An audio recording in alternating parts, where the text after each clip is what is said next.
Well, this story all starts with Mr. Don Monroe, and that is him up there. He has been a Bigfoot researcher for over 60 years. And this was 40 years ago. He stumbled on the phenomenon of the Bigfoot are braiding the manes of the horses. And when I first heard it, I 100% did not believe it. I thought he was a nut, and he's a nut, but I believe it now. And anyway, so he gave me all of these pictures, and it shows where the horse's hair is braided. You can, that one especially, you can really see the braid right there. And so anyway, over the past 40 years, he has collected pictures from everywhere about the braided horses. And the interesting thing is 90% of the horses that are braided are females.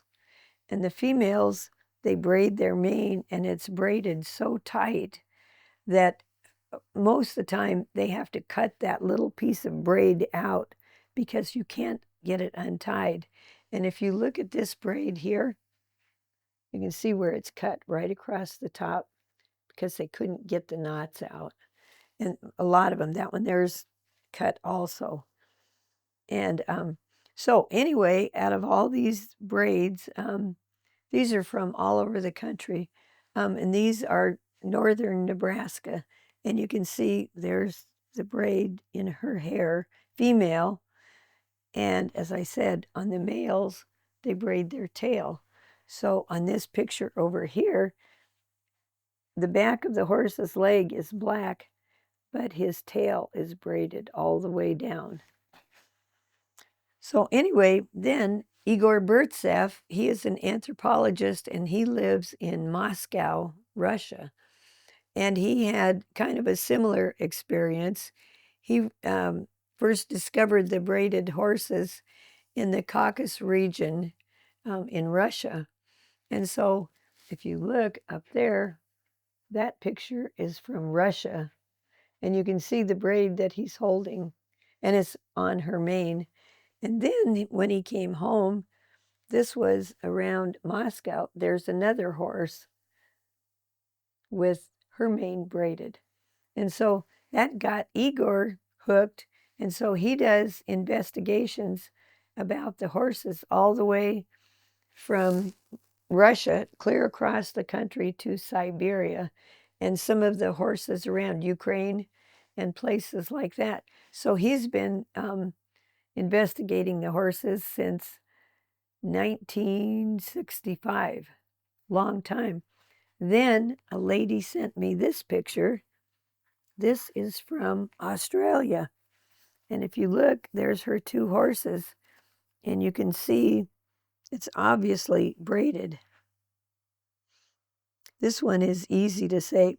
This one is harder because the horse's neck is the same color as the braids. But on these two are really different because these are the only two that I have that a piece of the hair on their forehead is braided. But these are both females because it's on their neck. So anyway, I got really interested in these horses. And so this was about a year ago at Christmas time. I had a group of people standing in here, and I was telling them about the braided horses. And there was a man, and he was standing right there. And I usually stand in this area so I'd be out of people's way. And so anyway, every time I would say something about the horses, first thing I said was, it's like about 90% of the horses that are braided are females.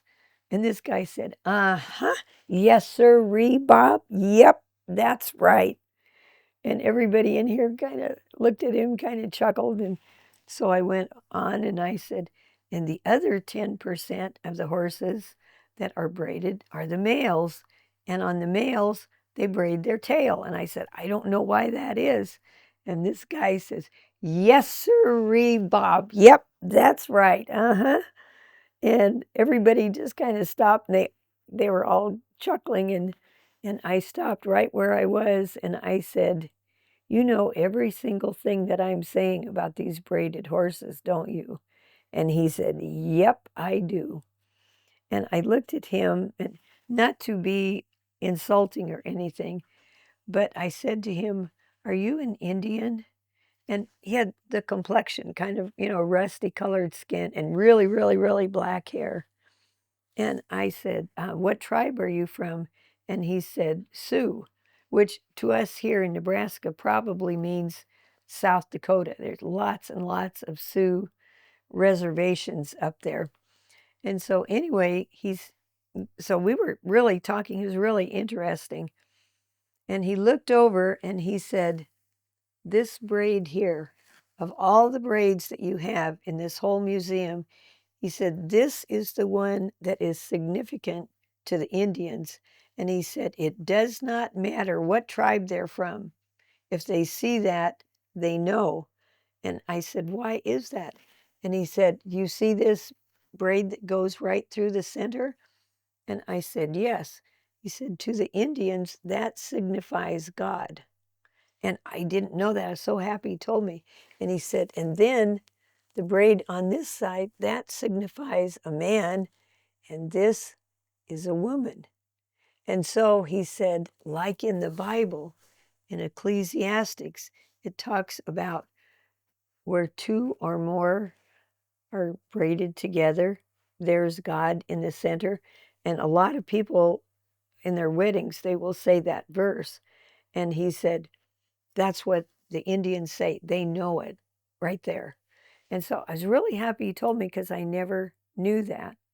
So anyway, time went on, and I would always tell people about the horses and the braids because I thought that was important. So that is the first half of the story. After that time, he was here about Christmas. And after that time, whenever people were here, I tried to explain, as much as I could in a short period of time.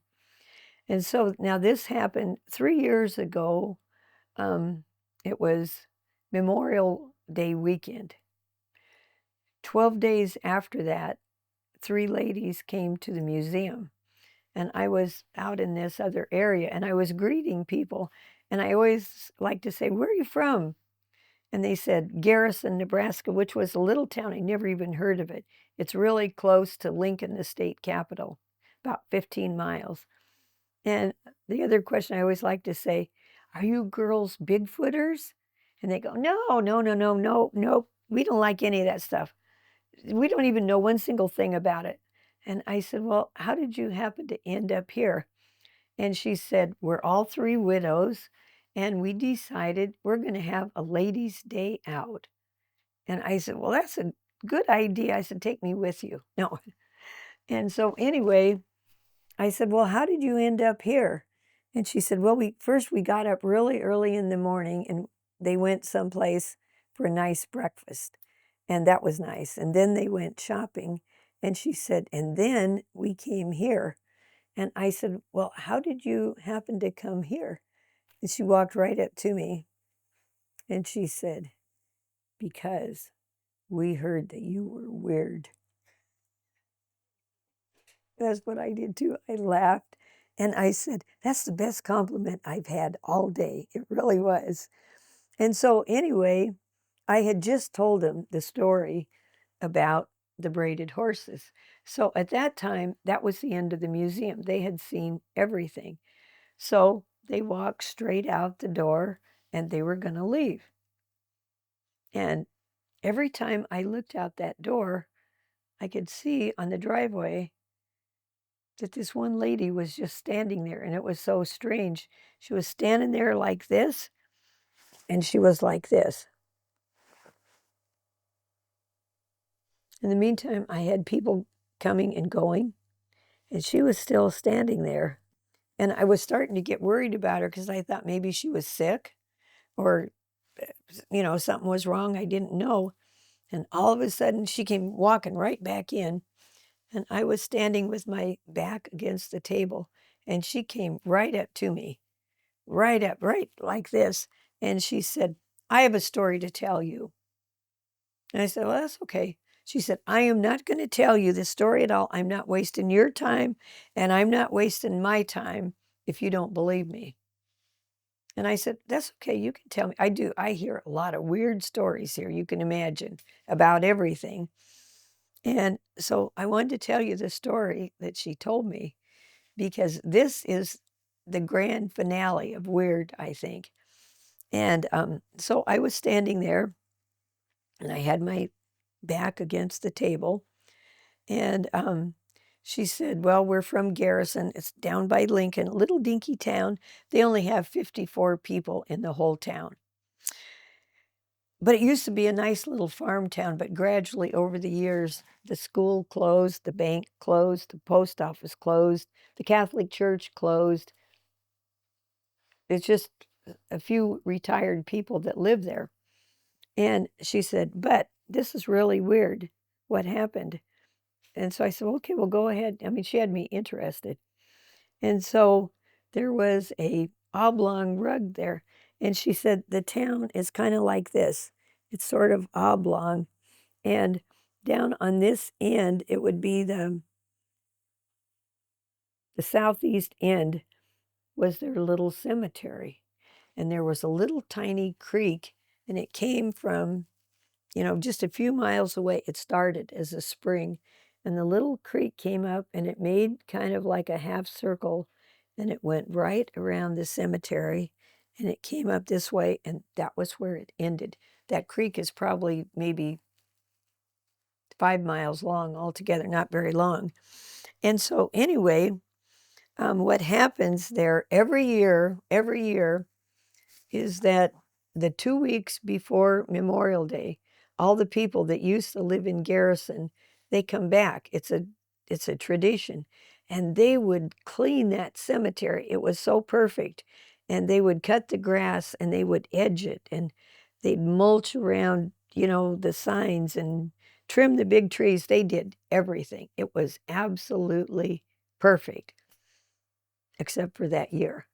And they couldn't do it because the 2 weeks before Memorial Day, it rained and rained every single day, every night. She said it was just like Niagara Falls. And so they couldn't get the cemetery done. And finally, the day before, it would have been that Thursday, the rain quit just like that. And the people went rushing down. They went to the cemetery. They worked, worked, worked. They got it all done. That was a miracle. And she talked, I bet she told me 6 times how beautiful it looked there. Because, for one thing, all the rain, the grass was just lush. And then people were bringing, big bouquets of flowers, all different colors you could see. And that contrast was just fantastic. And I said, oh, that was really nice.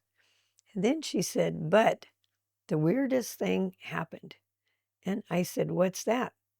And she said, well, the 2 weeks before Labor or Memorial Day, she said weird things were happening all over town. But the people, the ones that were still working, they were gone to work in the daytime and some of them at night. And they didn't communicate a lot because the ones that were left in town were older. But she said weird things were happening all over town, and we hadn't told each other about it because they didn't know what was going on. And I'll tell you a little bit about that in a few minutes. And she said, but here's what happened. Now, remember, she was here 12 days after Memorial Day. And so she said that, the people would start like Friday afternoon into the evening bringing their flowers. And so there was a man that lived there in the town years before, and everybody called him Uncle George. I have no idea what his last name is. When they've asked me, I said, it's Uncle George. That's his last name. And so anyway, Uncle George, and he had 2 other brothers, that when World War II came, 3 of them, the brothers in the family, they all 3 got drafted on the same day. And all 3 boys were sent to Europe, right where the fighting was absolutely the worst. And the miracle was all 3 of them came back and not in a box. And that hardly ever happened. Somebody was always left behind. And so Uncle George told me, or no, he didn't, but his family did, that he was so grateful that all of the boys came back. And so Uncle George, he wasn't called Uncle George then, he was young, but anyway, he went out and he bought a really nice flag, and he had it like how they would fold a flag up so it would be in a treated box, it wouldn't mildew or anything.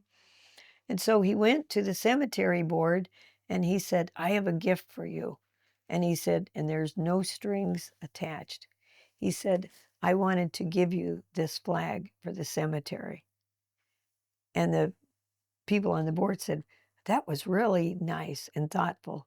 He said, it's because my brothers all came back. And so for all these years, they had flown that flag in the cemetery.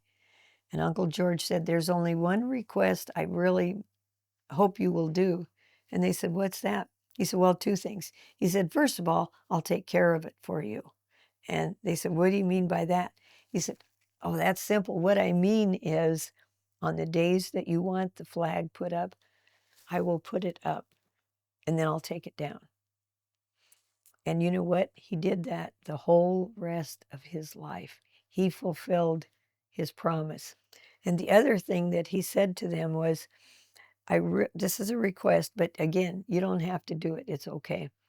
He said, I would like it if you would only fly this flag 2 times out of the year. And so they said, what 2 times? He said, on Memorial Weekend and Veterans Day, November 11th. And they said, but that's fine because they had other flags they could fly. So all these years from World War II time, Uncle George did exactly what he said. And so his nephew, who's also a veteran of Vietnam, he was a pilot, Uncle George died. And so his nephew inherited the flag, and he continued the tradition exactly like Uncle George. He put the flag up, and then he'd take it down at night, and he did it on Veterans Day and Memorial Day. And so anyway, when that Memorial Day came, it'll be 4 years ago now, this year, because of all the rain and everything, nobody even got the cemetery cleaned up till the day before. And so there was a lot of people in town. And so Jim, who had inherited the flag, he owned the Little Blue Bar there in town. He was going crazy. He was making cheeseburgers and French fries, and oh, it was really hard. So he called his friend that also was a veteran. And the friend, every now and then, if Jim could not put the flag up, his friend did. So both of them had done it a lot of times and taken it down. So he called Jim called his friend, and he told me, he said, I'm really, really busy. Could you put the flag up for me today? Friend said, yeah, that'll be just fine. It's no problem. So that's what happened. So this friend called his mom and he said, hey, you want to go with me out to the cemetery? I'm going to go put the flag up. And she said, yes. Here's another tradition. When Memorial Weekend came, that lady said to me, this is not a sad cemetery. She said, it's like a giant family reunion because so many of your relatives and friends had moved away. And the only time that you see them is on Memorial Weekend. And so they get together and they're showing each other baby pictures and their dog and, visiting and just having a great time. So she wanted to go with him, which she did. As it turned out, she was the lady that told me this story. So all this is it's like Sherlock Holmes. It's all woven together. So anyway, this friend and his mother went out to the cemetery, and they got there a little after 6 on that Friday night. And so anyway, it was so funny because the whole week before, it rained and rained. They had 3 or 4 inches of rain every day. And she told me every time I thought I was going to go out to the cemetery and, rake or whatever she was going to do, she said, it rained so hard I couldn't even get out the front door. So bingo, all of a sudden that Friday morning, zero rain. No rain, no wind, no hail, nothing. And so everybody went so fast and they got it done. So she said to her son, yeah, I'll go out with you on Friday night, thinking they would see, friends and relatives. And so they went out and her son put the flag up. It was 20 feet up in the air. And they stayed till after 7 o'clock because people were coming and they were visiting and talking and having a really good time. So by the time they left the cemetery that night, it was about 7:30. That was Friday night. So Saturday morning came and she got up and she was thinking, maybe I'll just go out to the cemetery today and see who's there. So she went out and she was there over an hour, just talking and visiting. Nice time. So she went home. Saturday night came and she thought, maybe I'll go back out to the cemetery and see who's. So back out she goes, saw a whole bunch of her relatives and friends. She was out there from about 7 o'clock till almost 9 o'clock that night because there were so many people. And so she said she left about 9 and it was just then starting to get dark. And so people were leaving. They weren't, coming back then. And so one little part I forgot to tell you, a lot of the people in that town, they would walk for exercise and they would walk from the town to the cemetery. It was a half a mile. Then they'd walk back home, another half a mile. So now they'd walked a mile. That was their exercise. And the people that couldn't do that in the daytime because they were working, they would walk about 5 or 5:30. So there were a few people kind of coming and going year round, unless it was really bad weather, to the cemetery for exercise. So that was Saturday night, and there was no wind, no rain, no hail, and the temperature was 73 degrees. It was absolutely perfect. So Sunday morning came, and I don't know, but I would say probably 90% of the people in that town are Catholic. But the church had been closed for quite a few years. But the next town north of there was a bigger town. It was called David City, and they had a Catholic church and the Catholic school there. And so at that time, the town of Garrison was kind of deserted because most of the people had gone to Mass. So Mass got out about 10:30 on Sunday morning. And the first lady that got out, turned out she lived in Garrison. And so she drove home. It only took her 5 minutes. That's all she had to drive. And she got home and it was about 10:45 or a little bit later. And she thought, you know what? She said, I've got time. I could walk to the cemetery half a mile and back half a mile. And she said, and I'd still have time to make lunch for my family. So that's exactly what she did. So she walked up the hill to the cemetery, and she told me later she was absolutely just horrified because the flag was completely ruined, and she couldn't believe it. Nobody could believe it. When that went through the town, that was the end of a tradition that had been going on almost 50 years. It was the end. And they cried, the families cried. And she said to me lots of times you would see 5 generations of one family there. It was done. And so this lady that found the flag, she went running back to town as fast as she could, and she went to the Little Blue Bar. That's the guy that owned the flag now.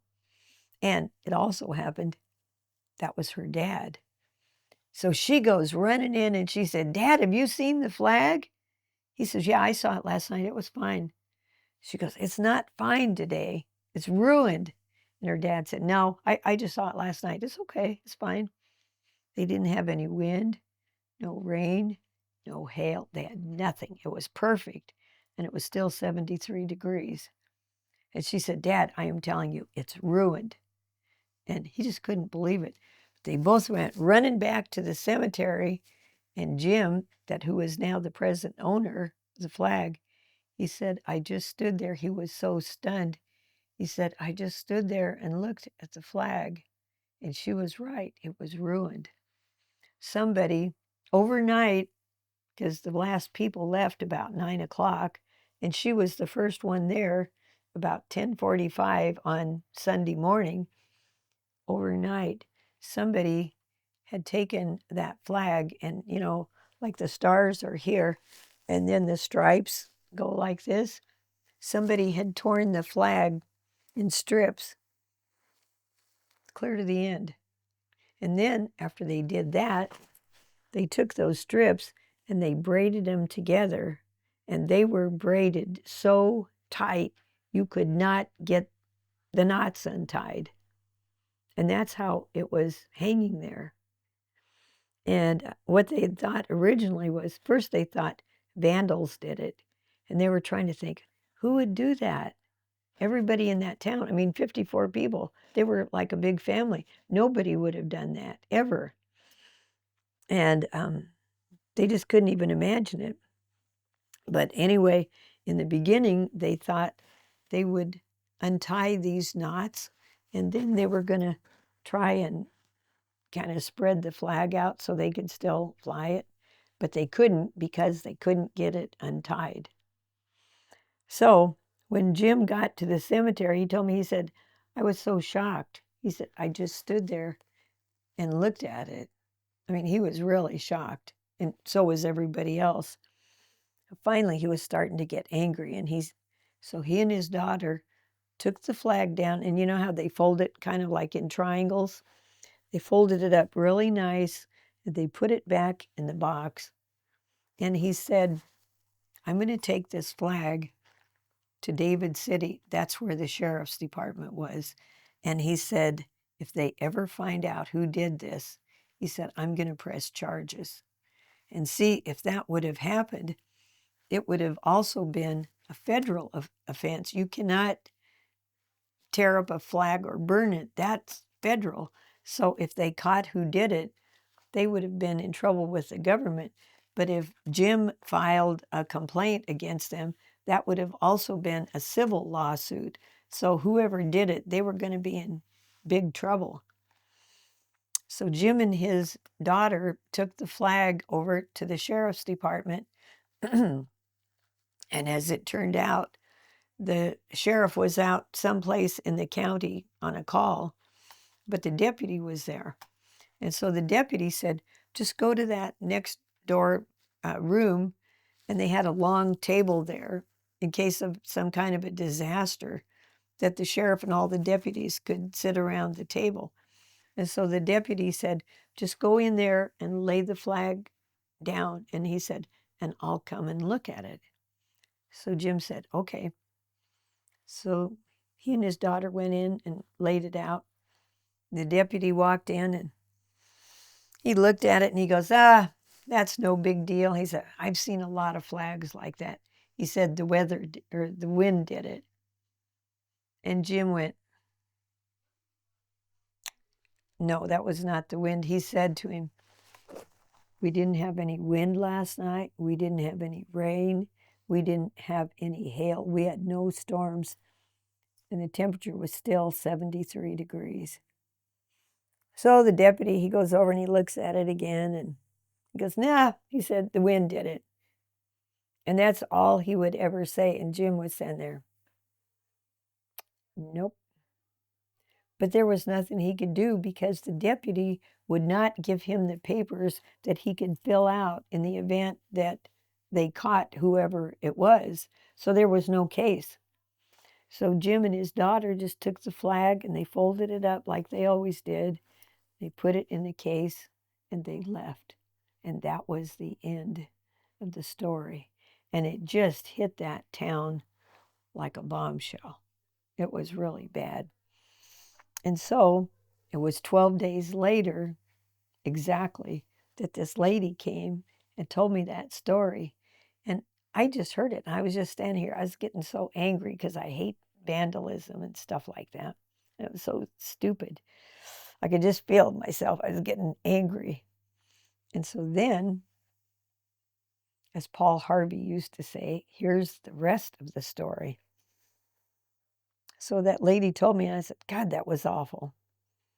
And then I always have this walking stick that when I'm showing people my map, and I was just standing here like this, da da da da da, holding my walking stick. She comes walking right up to me, right up to my face. And she started yelling in my museum. I couldn't believe it. She goes, in fact, she said, that flag is braided exactly like that horsehair that you have right there in that room. And I went, wow. And she reaches out and she grabs my walking stick and she goes, wham! And she hits it on the floor. And my stick blew up in about 100 pieces. And I went, crap, that was my favorite one. And all these people, it was a Saturday, they all came walking out from all the rooms and they came up to me, are you okay? And I go, I think so. But man, was she mad. Woo, Chihuahua. Not at me, at the situation. And so then we talked, and as soon as she said that about the horses, you can imagine my head was just, I couldn't even imagine it. And I said, do you think I could get a picture of that flag? And she said, yeah. She said, you could just call Jim from the bar. And now this is like 12 days later. He had the flag laying out on a pool table in the bar. People were coming in to look at it. And so I said, would he care if I called him? Oh, no, it's okay. Jim's my cousin. When you have 54 people in town, everybody is your cousin. So I called him up and told him who I was. And I said, this lady, I said, she was telling me about your flag. And he goes, yeah. And I said, would you mind taking a picture of that and just send it to me? I said, I am really curious. He goes, yeah. He said, I'll have it there in an hour or so. And he did. I looked at that flag, that braid. She was absolutely right. I would bet my life on it. And so then I called him back. I said, would you care if I come up and looked at it? He goes, no, that's fine. Come on up. He said, I just have to tell you so you know it's in a bar. But it's not a crummy one. It's, people take their kids for hamburgers and stuff. And I said, okay. So I just happened to have a couple of friends here. It was Saturday afternoon, just visiting, and all Bigfooters. I said, hey, you guys want to go with me up to Garrison? And they go, Garrison, where's that? I said, I don't know. It's just up there someplace. So off we go. And we get to the bar. I open the door. It was perfect because there was the pool table and the flag was laying. He had it all spread out on top of the pool table. And like this, right above the pool table was a neon light the whole length. And so it was really lit up. You could really see it well. And so I started walking around the table, and that lady was 100% right. The flag was braided exactly, identical to the braids in here. I knew it. The second I saw it, I knew it. I never, ever doubted. So, try and make this story short. It's not easy. So, I went back 3 or 4 times, and people started coming in. And in fact, Jim says, here, why don't you just sit here at this table? Because I was writing notes, so I wouldn't forget. And I looked around, and there was the door. There was all these people out there, and I was afraid that, it was Saturday, maybe he had a party planned for a group or something. I didn't want to bother him. I said, Jim, who's all those people? He goes, well, Harriet, to tell you the truth, he said, they saw your van that I drove up, and it said the Bigfoot lady on it, great big huge letters. And he said, you caused quite an uproar in our town. I said, oh, geez. And so what happened, all of these people, one at a time, I was sitting here, they'd come in and they'd stand right next to me and they'd say, I have a really weird story to tell you. And they all told me stories about what had happened the 2 weeks before Memorial Day when it was raining like crazy every single day. And they all came and told me a story. And I thought, that is really far out. And I wrote them all down. And when I got home, I was reading them and they were so far out, I couldn't believe it. I thought I must have made a mistake or I didn't understand what they were saying. So I called Jim that next week and I said, could I come back up again and talk to your people? He goes, yeah, that's fine. It's okay. So I go back to Garrison.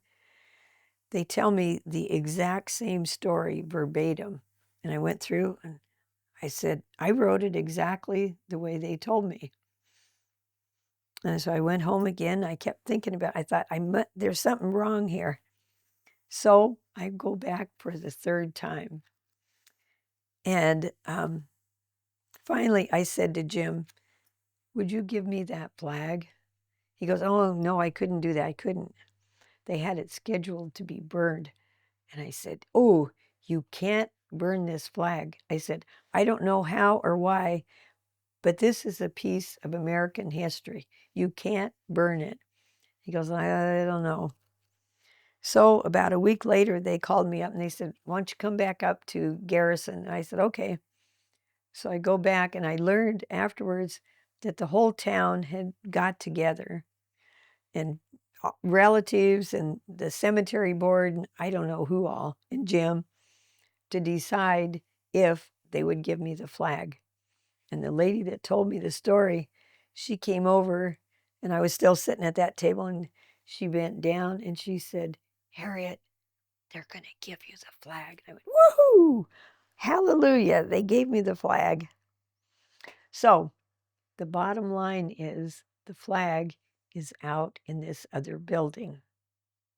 And I brought it home and I investigated it and I checked it out. And I went to all these people's houses that told me the stories and I investigated their house, their dogs, their kids, everything I could think of.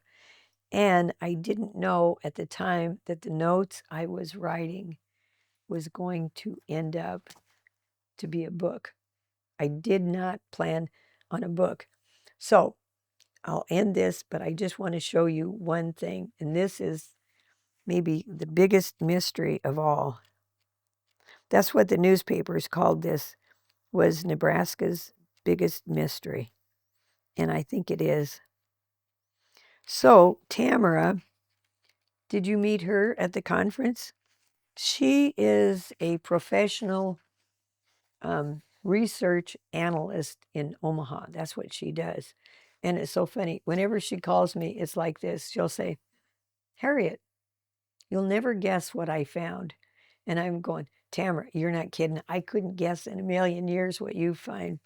So she called me, and this picture here, this colored picture, this came out in the newspaper a day or so after the flag. And the newspaper wrote a really nice article, and it was in color, but I wanted it in black and white.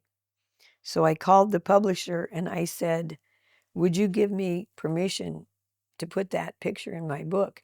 He said, yeah, that's fine if you just give me credit here.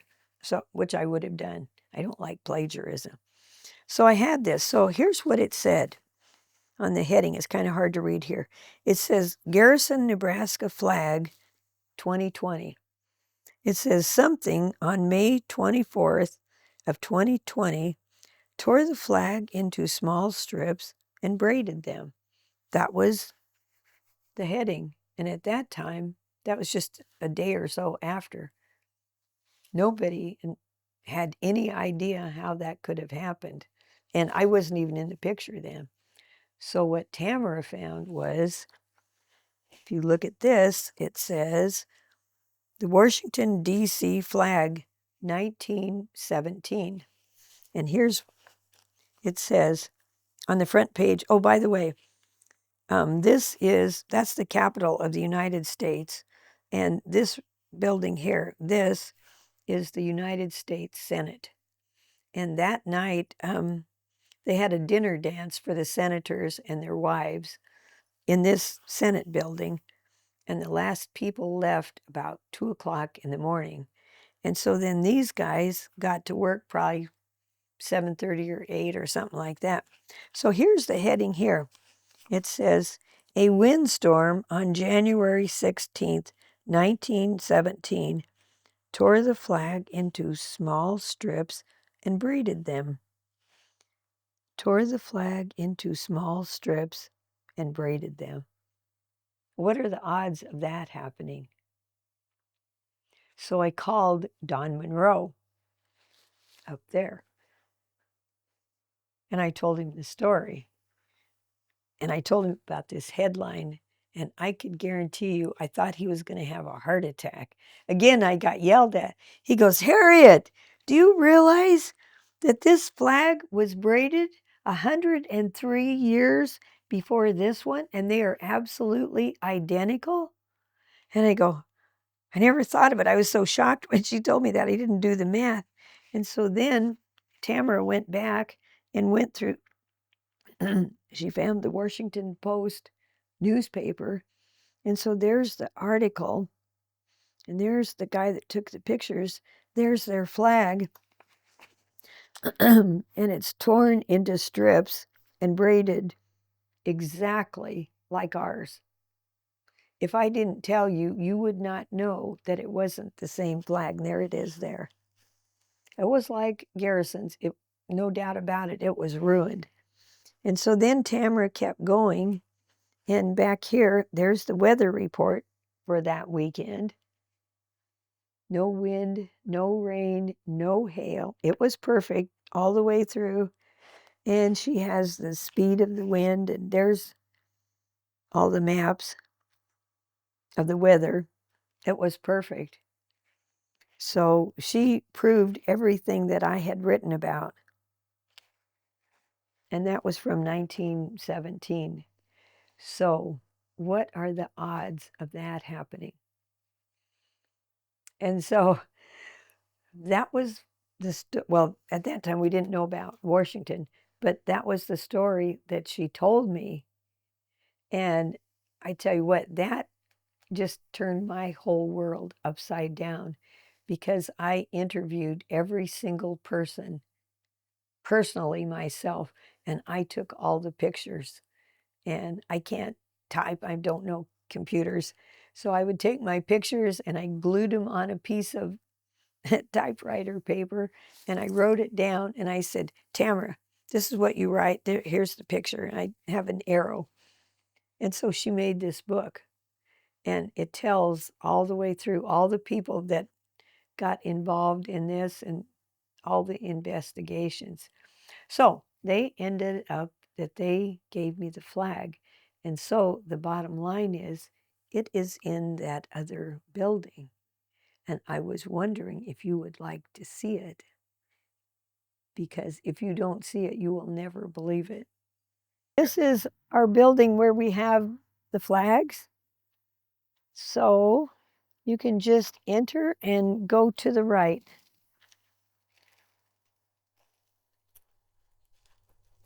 Okay, so I just want to show you a few things up close. So if you come over here and look, this is the picture that he sent me the first day, that right there. Now, I just want to ask, is that braided or what?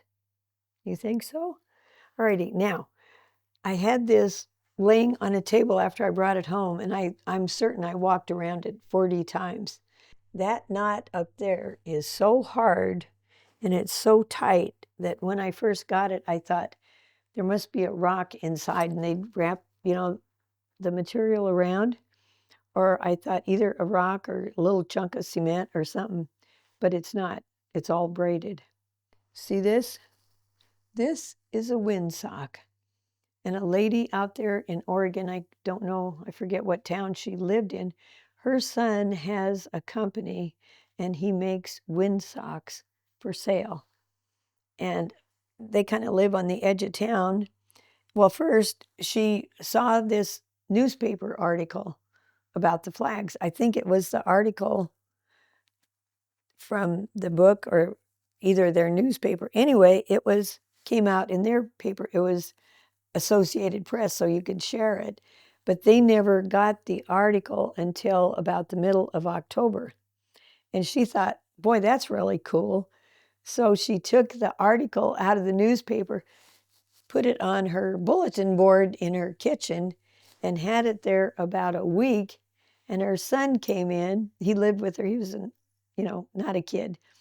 And anyway, he said, Mom, what are you doing to my wind socks? Because he had on the back of his pickup 4x4s, and he would have wind socks there. And she said, he's in every single parade in the state of Oregon. But when he went out, the wind socks were braided. And she said, I didn't do anything to your wind sock. He said, yes, you did. He said, they're ruined. And she goes out and look, it's braided. And so she sent me this one and this one, and look at that. Feel that.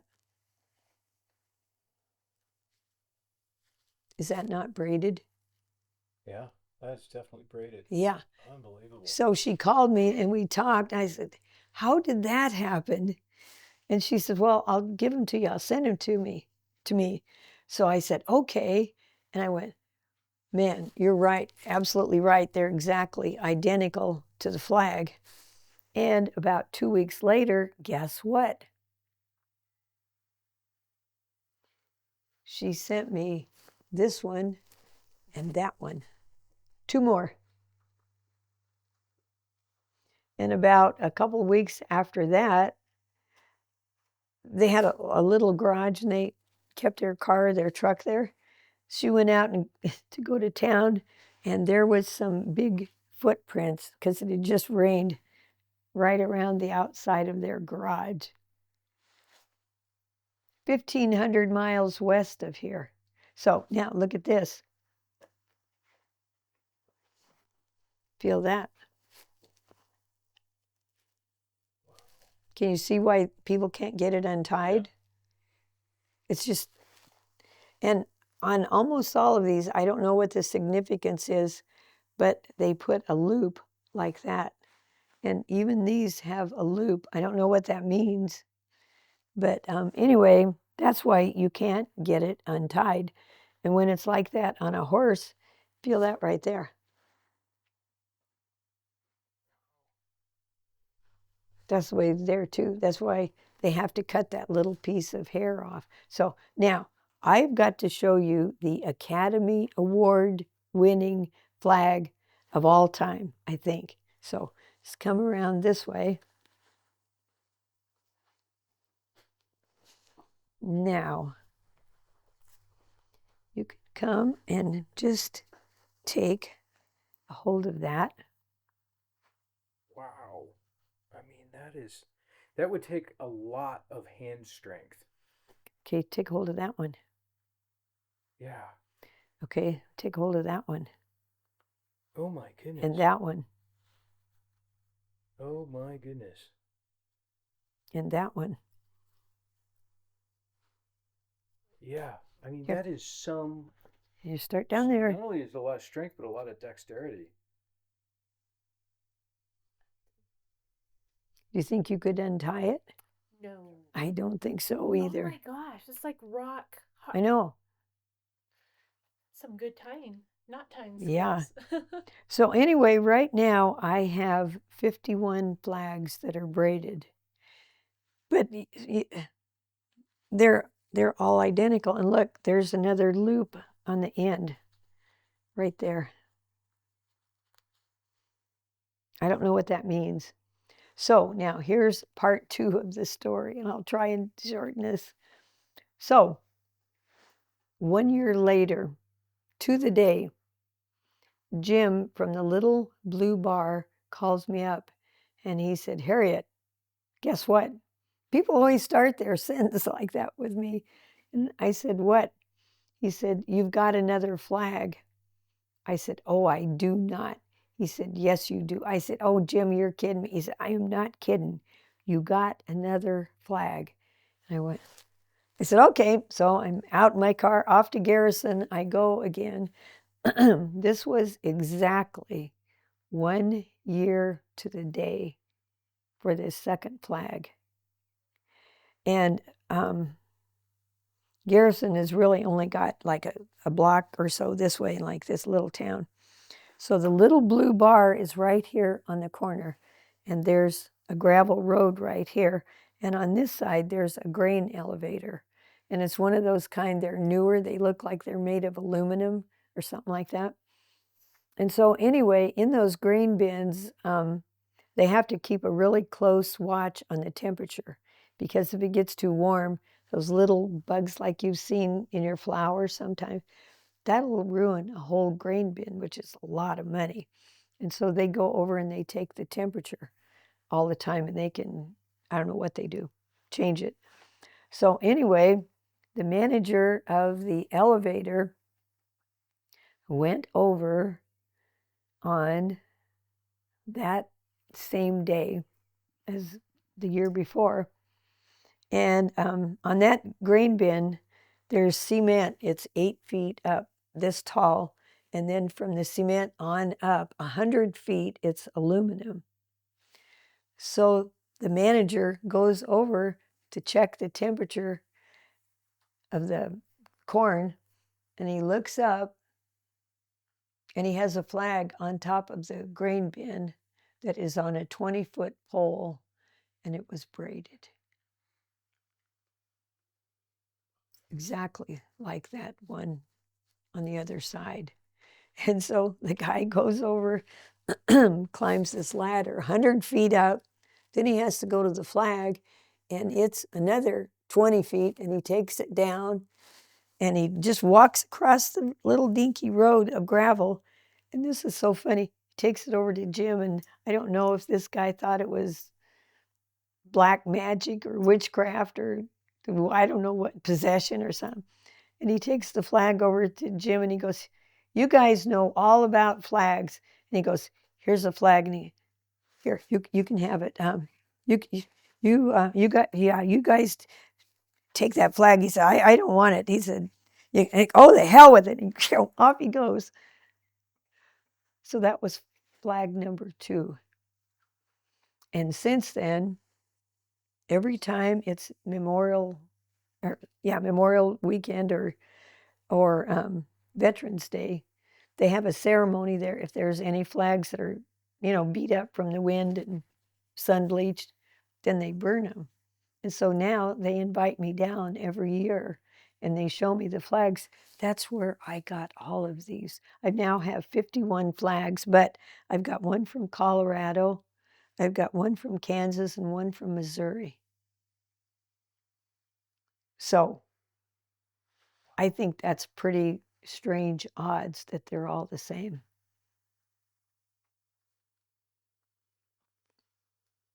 Oh, and then I also have one that was hanging in the yard of the state capitol, and it's braided. And right across from the state capitol, kind of catty corner, there's a huge, big Catholic church there. They got their flag braided too. Their Catholic one is a real pale yellow. It's got a little decoration on it. It's braided too.